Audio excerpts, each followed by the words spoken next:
劉鑾雄出現喺電影《給阿嫲的情書》香港首映禮上面，身邊帶住呂麗君生嘅仔劉子峰。佢喺現場接受咗訪問，劉子峰都企喺隔籬，正面對住鏡頭。呢個係劉子峰好耐以嚟第一次被公開見到正面上。劉鑾雄一共有3個仔，劉子峰係其中最低調嗰個，原因係佢同呂麗君一齊住。而呂麗君以前從來唔公開劉子峰嘅相，外界對佢嘅情況了解好少。而家劉子峰嘅近相被曝光，呂麗君都唔再迴避。佢喺社交平台發咗一張母子合照，今次佢冇遮住劉子峰塊面，同時公開咗劉子峰嘅近況。呂麗君發呢張合照，係因為個仔完成咗為期1年嘅學業項目，攞到獎項同認可。佢以阿媽身份表達該傲。從合照嚟睇，劉子峰嘅身高超過呂麗君好多，兩個人都着住波鞋。呂麗君嘅頭頂得去到劉子峰頸嘅位置。劉子峰着住校服套裝，綁住紅色領呔，手上面攞住一張獎狀，對住鏡頭。呂麗君着住黑色套裝，長頭髮散落，挽住個仔隻手臂。因為劉子峰身材高大，兩個企埋一齊，呂麗君嘅身形喺佢隔籬顯得細。呂麗君喺發相嘅同時講明咗劉子峰嘅情況。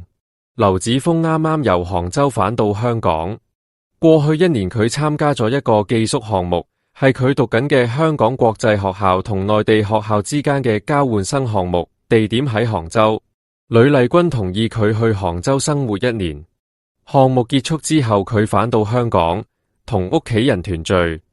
呢個亦解釋咗點解劉鑾雄喺首映禮上面淨係帶咗劉子峰，兩父子啱啱重逢。呂麗君仲發佈咗劉子峰喺杭州學校嘅相，同埋一張5年前嘅舊相。5年前劉子峰大約11歲，當時佢同呂麗君一齊去睇家姐劉秀瑩嘅芭蕾舞表演，3個人喺後台合照。嗰陣時為咗保護啲細路，劉子峰塊面俾人遮住咗。從嗰時嘅相可以睇到劉子峰手長腳長。5年後佢已經長成咗一個身高高嘅後生仔。從樣貌嚟睇，佢唔太似劉鑾雄，更加似呂麗君。劉子峰今年16歲，同家姐劉秀瑩相差8歲。呂麗君喺2002年生咗劉秀瑩之後，好耐都冇再有喜。當時佢係劉鑾雄嘅女朋友，雖然兩個人冇結婚，但佢覺得自己嘅位置同劉太太冇分別，唔需要靠生育去維持。後來甘比出現咗，甘比為劉鑾雄生咗一個女。呂麗君以劉太太嘅身份發出公開聲明，指責甘比，仲質疑甘比個女嘅身份。呢件事令劉鑾雄好唔滿意，為咗保住自己嘅位置，呂麗君喺生咗劉秀瑩，8年之後再次有喜，生咗劉子峰。但嗰陣時佢同劉鑾雄嘅關係已經冇得救。劉子峰4歲嗰年，劉鑾雄同呂麗君分手。劉鑾雄喺2001年前後同呂麗君一齊。呂麗君有英國倫敦大學學歷，返港之後喺劉鑾雄嘅公司做嘢。兩個人一齊之後，呂麗君以劉鑾雄女朋友嘅身份出席公開場合。2002年，呂麗君生咗女劉秀瑩。之後幾年，劉鑾雄身邊出現咗另一個人甘比。甘比原名陳海韻，最早以記者身份接近劉鑾雄，後嚟入咗劉鑾雄嘅公司做嘢。甘比同呂麗君之間存在競爭關係。2008年，甘比為劉鑾雄生咗女劉秀華。呢件事令呂麗君產生咗危機感。2008年，呂麗君以劉太太嘅名義向傳媒發出聲明，指出甘比個女嘅身份存在疑問，說話入面對甘比進行咗攻擊。呢份聲明公開咗呂麗君同甘比之間嘅矛盾，亦令劉鑾雄覺得被冒犯。劉鑾雄隨後同呂麗君嘅關係惡化。呂麗君喺2008年聲明事件之後，喺2010年生咗仔劉子峰。從時間線嚟睇，劉子峰嘅出世係喺呂麗君同劉鑾雄關係已經出現裂痕之後。劉鑾雄同呂麗君喺劉子峰4歲時正式分手，大約係2014年前後。分手之後，呂麗君帶住劉秀瑩同劉子峰獨立生活，劉鑾雄承擔仔女嘅生活費用，提供住所、車、遊艇同私人飛機都供佢哋用。但劉鑾雄後來覺得呂麗君喺背後教啲細路唔同自己來往，因此有相當長一段時間，佢同劉秀瑩、劉子峰之間幾乎冇接觸。對於劉子峰嚟講，佢4歲嗰陣就同劉鑾雄分開，之後見面次數好少，兩父子之間嘅感情基礎唔深。直到最近幾年，雙方關係有所緩和，劉子峰先開始有機會同劉鑾雄見面。今次首映禮上面，劉鑾雄帶劉子峰出席，說明父子關係已經恢復到可以一齊公開露面嘅程度。甘比呢邊，佢喺2016年同劉鑾雄結婚，成為劉太太。甘比為劉鑾雄生咗3個仔女，女劉秀華，仔劉仲學，以及後嚟出世嘅細仔。甘比喺劉鑾雄生病期間一直陪喺隔離。2016年劉鑾雄進行腎臟移植手術，甘比喺成個過程都喺場。劉鑾雄喺2017年同甘比正式註冊結婚。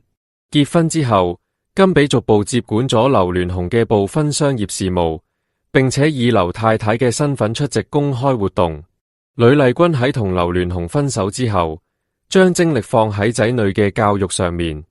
佢讓劉秀瑩學芭蕾舞，劉秀瑩後嚟喺公開嘅芭蕾舞表演中上台。佢亦讓劉子峰參加各種學習項目，包括今次喺杭州嘅寄宿項目。從結果嚟睇，劉子峰完成咗項目並獲得認可，呂麗君對此感到滿意。目前劉鑾雄嘅家庭格局係甘比係老婆，同劉鑾雄育有3個仔女，住埋一齊。呂麗君獨立生活，帶住劉秀瑩同劉子峰，經濟上由劉鑾雄保障。劉鑾雄同甘比所生嘅仔女同劉鑾雄關係正常，同呂麗君所生嘅2個仔女喺過去多年裏面同劉鑾雄來往唔多，近年先逐步恢復聯繫。喺劉鑾雄成個家庭關係入面，分家產同遺囑安排係外界持續關注嘅內容。劉鑾雄名下資產包括多間上市公司股份、物業、遊艇、私人飛機，以及數以百億計嘅現金同證券。2016年劉鑾雄進行腎臟移植手術前後，外界開始傳出佢對財產分配做出咗安排。根據公開報道同法庭文件，劉鑾雄喺2016年前後設立咗家族信託基金。呢個信託基金嘅受益人包括甘比以及甘比所生嘅3個仔女，劉秀華、劉仲學同細仔。甘比喺劉鑾雄生病期間全程陪伴。2016年手術之後，劉鑾雄將名下大量資產轉入該信託，其中包括華人置業、愛美高等上市公司嘅股份。呢啲股份嘅市值喺當時超過數百億港元。甘比喺劉鑾雄安排之下，成為呢啲資產嘅主要受益人。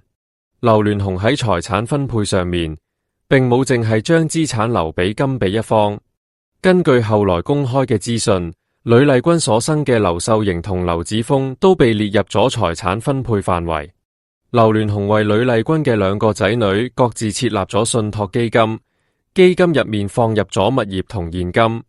劉秀瑩名下持有幾個物業單位，包括獨立屋同商鋪。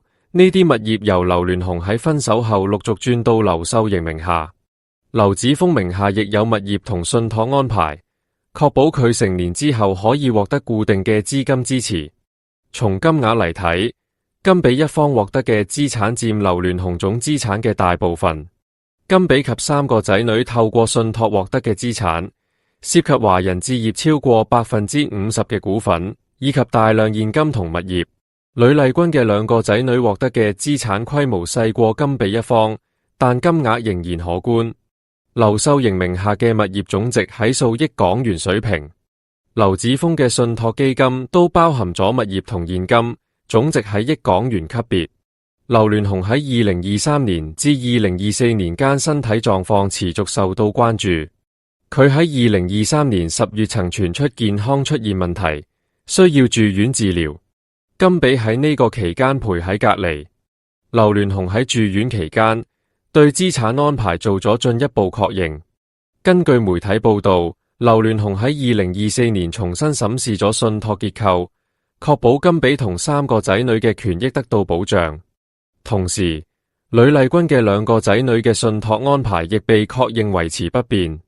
呂麗君喺分手之後，從劉鑾雄處獲得嘅資產主要包括2套豪宅嘅使用權、每月嘅生活費、仔女教育費用，以及後嚟設立嘅仔女信託。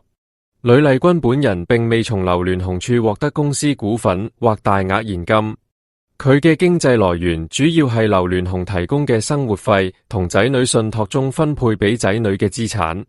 呂麗君喺社交平台上嘅生活方式顯示佢有能力支付仔女嘅教育費用同日常開支，但佢本人嘅消費水平同甘比存在差距。甘比以劉太太身份出席活動嗰陣，佩戴嘅珠寶同使用嘅資源同呂麗君唔喺同一級別。對於劉子峰嚟講，佢從劉鑾雄處獲得嘅資產目前由信託基金管理，呢啲資產喺佢成年之後將逐步釋放。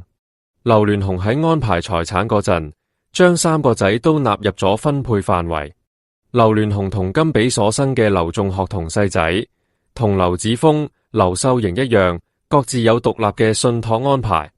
但甘比一方嘅信託規模最大，因為甘比係劉鑾雄嘅老婆，且喺劉鑾雄生病期間承擔咗照護責任。劉鑾雄喺公開場合好少講財產分配，但從佢嘅行動嚟睇，佢喺2016年之後逐步將資產向甘比一方集中，同時確保呂麗君嘅仔女唔會被排除在外。劉鑾雄喺首映禮上面帶劉子峰出席，一方面係父子關係緩和嘅表現，另一方面亦可以理解為劉鑾雄喺公開場合確認劉子峰作為自己仔嘅身份。呢一個舉動喺財產分配嘅背景之下，具有信號意義。劉鑾雄冇切斷同呂麗君仔女嘅關係，劉子峰喺家族入面仍然有位置。呂麗君喺分得財產之後，將資源投入仔女教育。劉秀瑩學芭蕾舞，參加公開演出。劉子峰就讀香港國際學校，參加杭州寄宿項目。呢啲教育投入嘅資金來源，一部分來自劉鑾雄提供嘅生活費，一部分來自仔女信託中嘅教育資金。呂麗君喺社交平台發布劉子峰獲獎相片，除咗表達阿媽嘅驕傲，亦向外界展示咗佢對仔女培養嘅成果。目前劉鑾雄嘅家庭財產格局已經基本確定，甘比一方持有絕大部分資產，包括上市公司股份同物業。呂麗君一方持有物業同信託基金，金額低過甘比一方，但足以保障生活同教育。劉鑾雄嘅3個仔各自有獨立嘅信託安排，劉子峰同劉秀瑩嘅信託由呂麗君代管，甘比所生嘅2個仔嘅信託由甘比代管。劉子峰今年16歲，距離成年仲有2年。按照信託安排，佢喺18歲之後可以逐步獲得名下資產嘅支配權。目前佢喺杭州完成咗1年嘅交換項目，學業表現獲得認可。呂麗君唔再遮住佢塊面，公開佢嘅近相，說明佢認為劉子峰已經具備咗面對公眾嘅條件。喺劉鑾雄嘅家庭結構入面，劉子峰嘅位置已經從過去嘅隱形變成而家嘅半公開。首映禮上面嘅露面、社交平台上嘅相片以及信託中嘅資產安排，共同構成咗劉子峰喺劉鑾雄家族入面嘅現狀。好啦，以上係今期嘅內容。如果你鍾意我哋嘅節目，歡迎訂閱、點讚、轉發，多謝大家嘅支持。